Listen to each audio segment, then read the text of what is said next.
Hi there and welcome back to English Lessons with inlingua Vancouver. I'm Tash and this is part 3 of the series of comma videos that I've been doing. So if you haven't seen part 1 and part 2, exit out of this and go and watch them first, because we're at the most difficult end of how to use commas in English now. So again, I have a list in red of the different situations that we use commas in, and I have some examples, and we're going to practice putting commas into those examples. So let's start at the top with Latin abbreviations. Do you remember what abbreviation means? We talked about that in my semicolon video.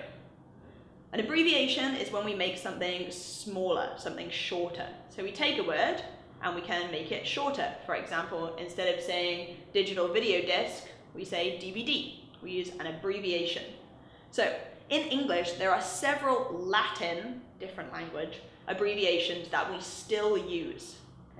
English has taken some of these phrases from Latin and made them into abbreviations. And I'm going to look at the 2 most common abbreviations we use in English and use them to show you how we put commas around them. So, I love sports, e.g. baseball, basketball, and football. So, can you spot the abbreviation, the Latin abbreviation? E.g. Do you know what that means? In English, that means for example. So my person who is speaking says, I love sports, for example, baseball, basketball, and football. So we use this abbreviation to mean for example. And in English, when we use a Latin abbreviation, we need a comma in front and behind. Okay, this is difficult because we have the full stop that goes with e.g. to show the word has been shortened, and then we need the comma after it. And then I'm also missing some more punctuation in this sentence. Can you spot what else we need? I love sports, e.g. baseball, basketball, and football. That's right, we need a comma after baseball because this is an example of a list. Another Latin abbreviation that we use really commonly is etc. E-T-C, etc. It means and so on. Like I have started giving the example and etc. More of the same. So my sentence, a vet works with many animals, dogs, cats, cows, etc. So etc. here means and also all the other animals that I could list, like snakes and lizards and rabbits and gerbils.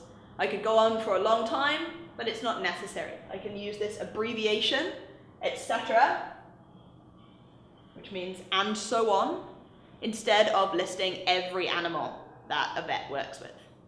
So we need a comma, again, before and after. But etc. here is at the end of my sentence.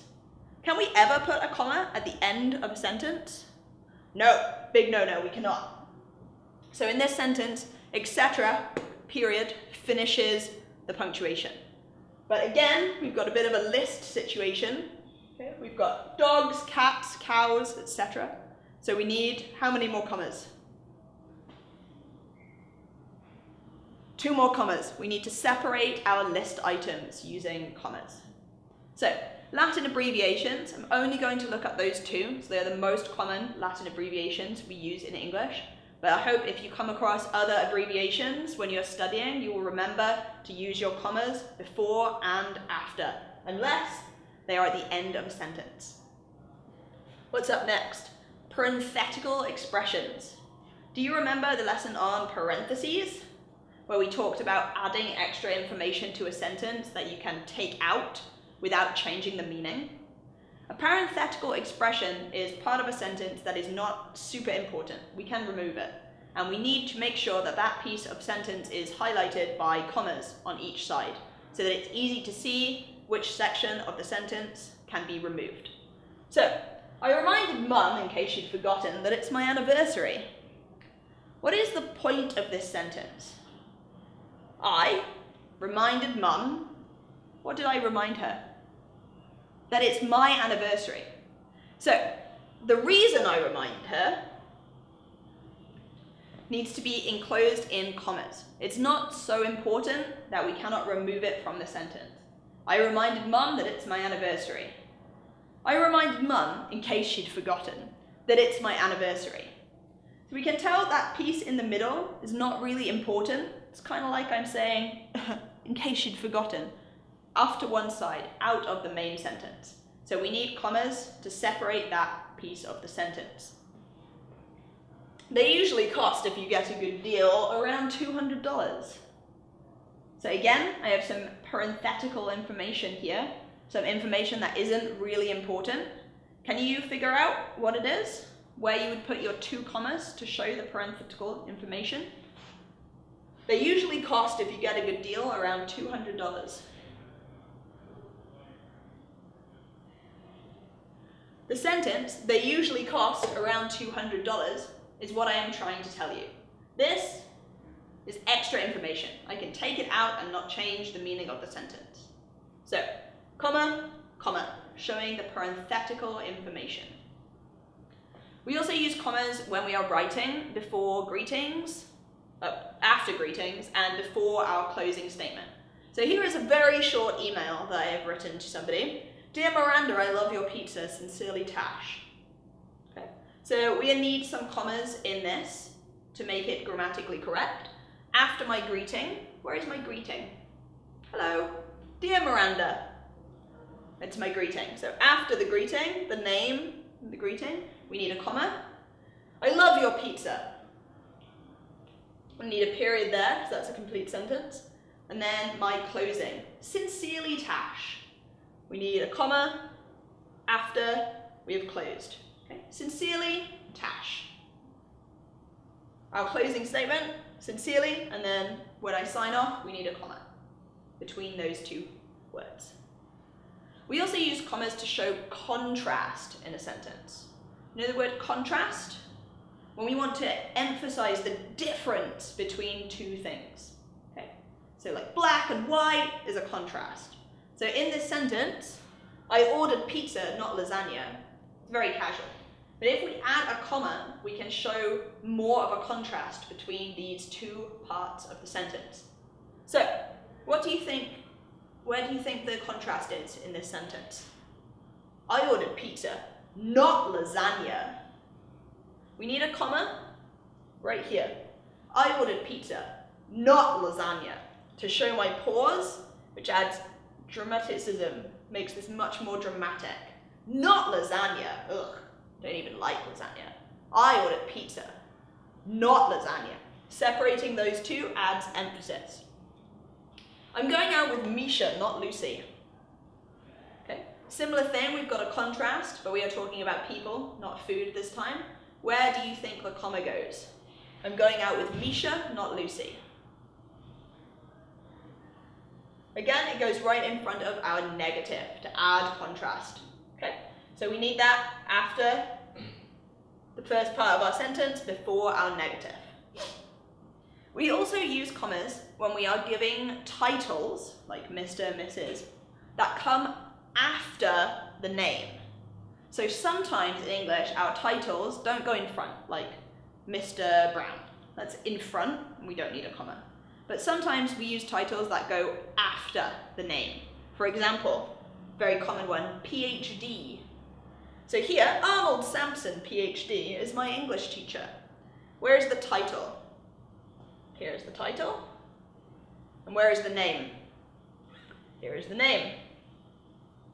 So in this case, we're going to need commas separating out this title. So again, remember, like our full stops after our Latin abbreviations, when the period is part of the word, okay, it's abbreviated, that period is connected to the word, we have to have our comma as well, even though it looks kind of weird to have a period and a comma. This is correct, I promise. Arnold Samson, Ph.D., is my English teacher. And then the opposite, Dr. Samson is my English teacher. Do we need a comma in this sentence? Dr. Samson is my English teacher. Subject, object, and verb. Dr. Samson, subject. Is, verb. My English teacher, complement. We don't need a comma in this sentence. The structure is completely simple, it's correct, it is not confusing, and the title is actually in front of his name, Dr. Samson. so we don't need to put in a comma. We use commas before and after appositives. Okay, this is a bit of a confusing word, but all it means is that it's information explaining a noun. So telling you who a noun is or what a noun is. Okay, it's the information that describes the noun that's kind of extra to the sentence. You'll notice a lot of the time we use commas for things that we are adding into sentences.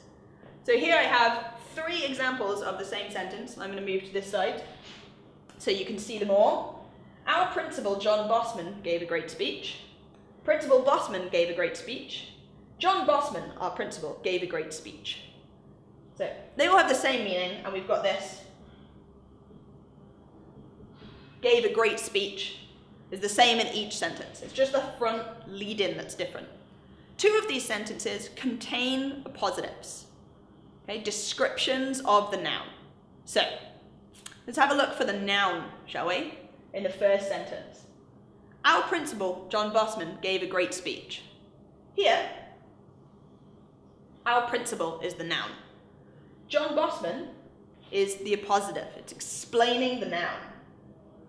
So we're going to put commas each side of that to show that this is extra information given to help us understand. It's describing our principal, giving his name. How about the second sentence? Principal Bossman gave a great speech. Do you think we need any commas in this sentence? We have our subject, we have our verb, we have our object.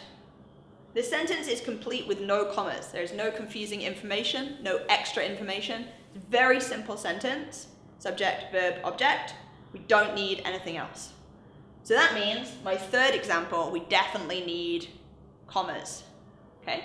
You'll notice it's a flipped version of the first sentence. Our principal, John Bossman, our principal. Because the appositive and the noun sometimes can be changeable. It depends which you think is the more important piece of information. So here, I'm focused on our principal. Then I give his name like it's not important. But here, I focus on the name, and then afterwards I tell you, oh, our principal. But I am saying that maybe our principal is not the most important part. I'm focusing on the person's name. But here, our principal acts as an appositive. So we need to separate it out with commas. John Bossman, our principal, gave a great speech. Again, this information can come right out. John Bossman gave a great speech. In that sentence, we don't know who John Bossman is, but if I'm talking to my mum, for example, she knows who my principal is, so I don't need that information to explain it. So it's up to you when that information is important, when you need more description, but always make sure that if you have some information describing a noun that is extra, put it in your commas. And for the last bit of today's video, we also use commas to indicate omitted words. To omit means to leave out. It means they are not there. So when we have a sentence that is missing some words, okay, not like a quotation where I have removed parts, but like lazy speaking, lazy dialogue. I don't want to repeat myself. Okay? So instead of repeating myself, I might put in a comma to show that there is omitted words missing from that sentence. For example, I ordered chicken, Amanda fish. I ordered chicken, Amanda ordered fish. The word ordered is missing. Over here, we have no verb in this part of the sentence. And so, to make it make sense, we have to put a comma where that verb would be. Okay? I ordered chicken, Amanda fish. The meaning is Amanda ordered fish. And with our comma, we know that there is some information missing. How about this last sentence here? Tonight, I'll study math. Tomorrow, Spanish. So in this part of my sentence, tomorrow, Spanish. What am I trying to say? Which words have been omitted? Do you know? Tomorrow, I'll study Spanish. And I put in a comma to show that instead of repeating myself, I have used a comma to show the omitted words. So I haven't left anything out. The meaning is still clear. So, that's all I've got for you on commas at the moment. Videos part 1, 2, and 3. I hope you enjoyed them all and you feel more confident using commas in your writing now than you did before. It's been lovely to see you, and I will see you next time. Thanks.